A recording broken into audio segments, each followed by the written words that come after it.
The skies were yellow, just yellow. I mean, and how I mean, was it really power lines that got knocked down from like? It was really. This won't be part of the storyline, but we've actually heard that you guys got the worst of the air quality. We got the worst of the air Yeah. quality because the whole thing was blowing straight across. The East Bay really was bad. I mean, because if you think about it, they got Napa too.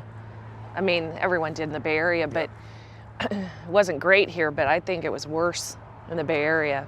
It was worse in the Bay Area. A couple of days, this was the worst air quality in the world. I mean, because 100% of the smoke was just blowing straight across the southern part of Marin County. Yeah. And the winds were heavy. And I remember it was just so incredibly devastating. So we ended up feeding 150 firefighters for lunch. It was all of the like 7 firehouses in Marin County were operating as one firehouse. So they called me on Sunday to take me to cook lunch tomorrow, and I stopped everything I was doing. Ran to Costco and started making chili right away. So we fed 150 people the next day. How did you guys jump into that? Like start meeting, how did you organize? Well, the first thing we did was to just open up the restaurants and put it out there that we'll feed first responders and anybody that's been evacuated. We got on the radio real quick here. A couple times. Just come on in. And I forget what day we finally got to open. A couple days after the fire. Yeah, it was Thursday. The Bird in the Bottle. We were at the Bird in the Bottle, and I opened the doors there. And our first 6 customers were officers, and not even from our area, but out of I can't remember where they were from, but out of county.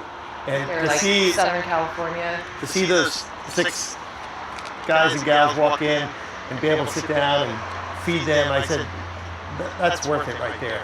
You know, I mean, we just kept that going. And then we lent out a couple of our chefs to an organization that was doing about 1,500 to 2,000 meals. So our catering chef, we just, look, Matt, here, we'll handle stuff here. You're going to go and help spearhead this thing. And so we did that for about 4 or 5 weeks.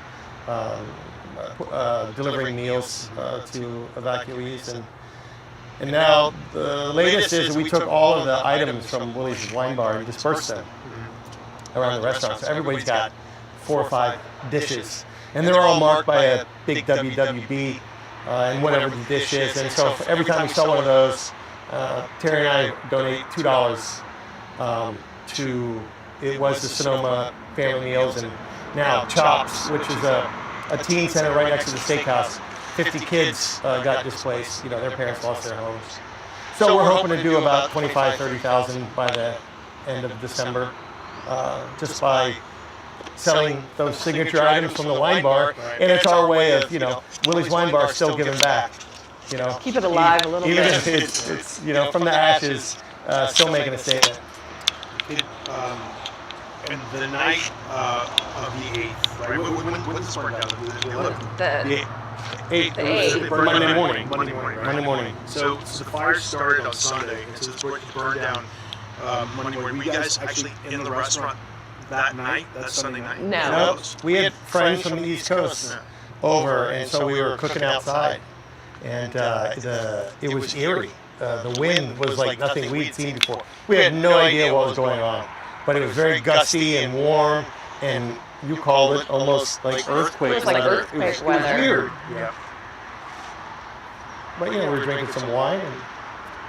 But then our director of operations, she called us. She woke me up about 1:30 in the morning.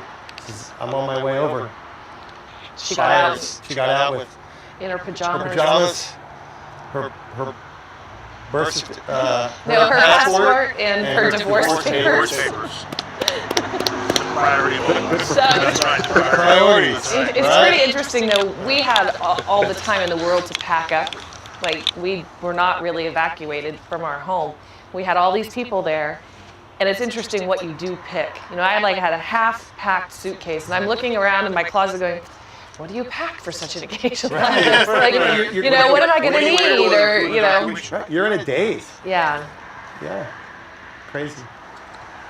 Did you get a chance to speak to your ops director? I mean, the person that locked the door for the last time and closed the restaurant down? And that must have been so traumatic. He was our new manager, Manager. that came back to turn the gas off. Colin. And then He was actually on the roof with hoses. And then cars started to go by that were on fire. Cars driving by. Yeah. Driving by on fire. He said that's when he knew maybe I should go. So good for him. There's some loyalty. 1 month in, he's a keeper. You must be working for good people. yeah. That's what it takes. That's what it takes. But I mean, you know, we talk about the community and you know, in tragedies like this, you got to look for something that you can grab onto that brings a little joy or makes you feel good about where you're at. And I started to talk earlier about the staff from Willie's Wine Bar, how they were such a part of the community as much as we were. And now they're working in our other restaurants, but they get recognized. And one gentleman, Rob, Don't you love your people? Yeah. love him. They're the reason we're here. I mean, If we're without having, them, if we're having a bad day, going into one of our restaurants, you just get energized. But Raphael lived right over there, so he lost his job and he lost his house. he just bought the house too. But he Like got 6 months relocated ago.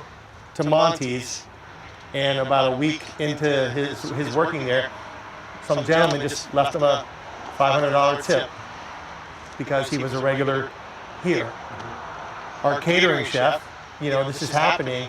People are losing their homes now because the rents are getting jacked up. And so he and his wife and his 2 twins were given 2-week notice to move out.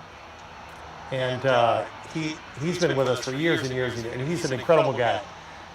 So somebody offered to build him a tiny house. And that's what they're doing. Give it to him. So they're building him a house for free. And Some places to be under shelter for the winter, and 'cause it does get kind of cold and rainy up here. I mean, the people that can do things, they're all doing things. They are. And that's you know, that gives you a little...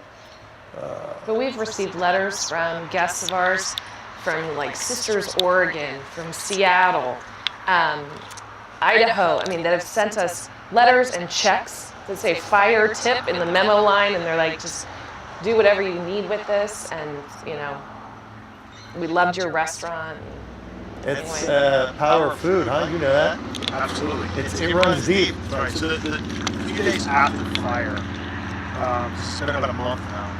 A few days after the fire, where were all the resources being directed in Sonoma?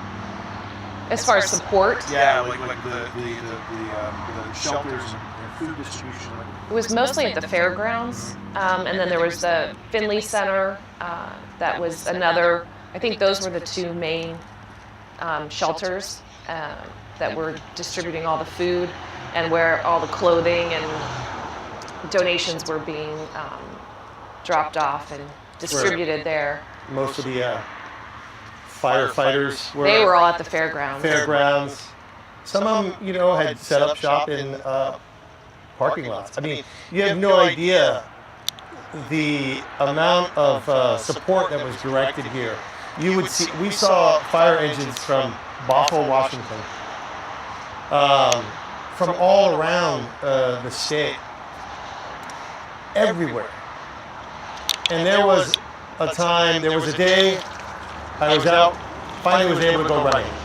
So I was jogging down Farmers Lane, which is heading towards the fairgrounds. And it was about 8 o'clock in the morning, and all the firefighters were up and, you know, heading out to their shifts, and they're all on Farmers Lane, and there were probably 30-some fire engines. In a row, just ready to go. I think they were all heading out that towards the Highway 12 when the fire was coming in that direction. And I stopped and just lost it. I mean,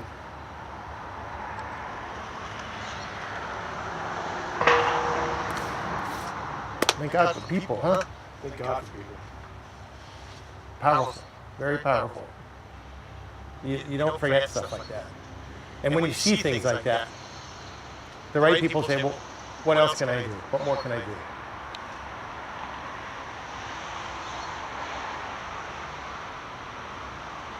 Can we just go to something else now? We're crying out loud. I feel like we're good. I know this is so emotional for you guys. I don't want to keep bringing stuff. So I know it's so painful. I'd like to get just a real sort of scope shot of you guys just sort of together, sort of like if you guys if you could sort of just kind of set them up in a way where there's maybe like it's like a 2/3 shot and a 1/3 shot.